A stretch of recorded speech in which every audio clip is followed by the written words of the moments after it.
আমি যদি মুক্তিযুদ্ধের পক্ষে না দাঁড়াই সেই সব শহীদদের সাথে বেইমানি হয় কিনা বলে।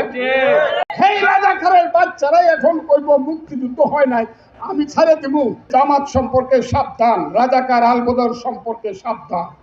আর মুক্তিযুদ্ধের পক্ষের শক্তি সব এখন ওই যে চুট্টারা যারা এই দেশ লুট করে ফেলছে, এদেরকে আমরা ভোট দিবে, আমাদের দেশের মানুষ ভোট দিবে, আইনে পরে জুতা মারবে, জুতা।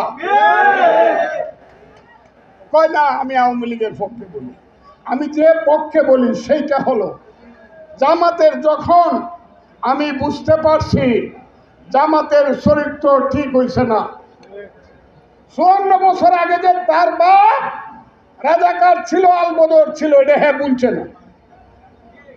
কাজেই যখন সে একটু সুযোগ পাইছে এমনি বলতেছে না না মুক্তিযুদ্ধ আসিল না, কারণ হের বাপ হেদে গাছও তুললে মুক্তিযুদ্ধরা মারি ফেলছিল, ওই পানি তুলে লাগতে ফালায় দিয়া কুত্তার মতো মারছিল, হে তো এটা মনে আছে। কাজেই কোন মুক্তিযুদ্ধ হয়েছে না। 3 দিন 4 দিন 5 দিন 7 দিন 10 দিন 1 মাস পরে যখন কাগজে লেখা বলছে যে এই দেশে মুক্তিযুদ্ধ হয়েছে না, এটা ইন্ডিয়া গন্ডগোল লাগাইছে। হ্যাঁ, আমার দেশে 30 লক্ষ লোক মরে গেছে। আমার দেশের এই ওয়ারলেসের পারে একদিনে 500 মানুষকে 36 এবং ডালারগাঁওয়ের 500 মানুষকে গুলি করে মারছে। কথাটা ঠিক না বেটি?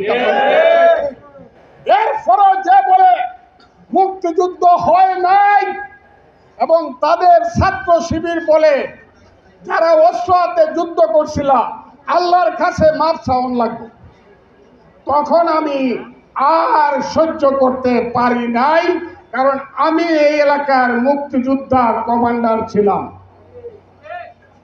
এখানে যারা যারা জীবিত আছেন, মুক্তিযুদ্ধ যারা দেখছেন, আমি তাদেরকে হাত জোর করে বলি, আমার মুক্তিযুদ্ধের সেই সময়টা কি আপনারা দেখছেন? মুরব্বীরা অনেকেই জীবিত নাই, কিন্তু শুনছেন কারাই বলেন তো দেখি যে আমি মুক্তিযোদ্ধা কমান্ডার ছিলাম। কারা কারা শুনছেন? হ্যাঁ, এই ইটনা থানায় আমি বৈশা থাকতাম। 1200 মুক্তিযোদ্ধা আমি পরিচালনা করছি, খাইয়াজুরি থেকে অষ্টগ্রাম আর পূর্বে পান্নাসুম থেকে করিমগঞ্জ পর্যন্ত।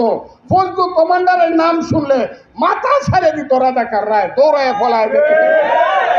সেই রাজাকারের বাচ্চারাই এখন কইব মুক্তিযুদ্ধ হয় নাই, আমি ছেড়ে দিব। ছেড়ে দিলে কি আমার ওই যে সিলভি সিরাজ বীর বিক্রম যে ওই টেকের ঘাট গেলে দেখবেন একটা কবরে পড়ে আছে, সিরাজের মা পাগল হয়ে মারা গেছে। সিরাজের রক্তের সাথে বেইমানি করা হয় কিনা বলেন তো দেখি? হ্যাঁ, ওই যে 500 লোক একদিনে মাইরে ফেলছে, তাদের সাথে বেইমানি করা হয় কিনা বলেন তো দেখি? ওই যে আজমিরিগঞ্জে জগৎজ্যোতি দাস, হায় রে বিখ্যাত মুক্তিযোদ্ধা, 15ই নভেম্বর যুদ্ধ করে পাকিস্তানিদের হাতে জল শুকার হাওরে ধরা পড়লো, তার লাশটা টাঙ্গায় রাখলো। 1 মাস গুস্ত পচা পচা করছে মাটিতে। আমি যদি মুক্তিযুদ্ধের পক্ষে না দাঁড়াই সেই সব শহীদদের সাথে বেইমানি হয় কিনা বলে।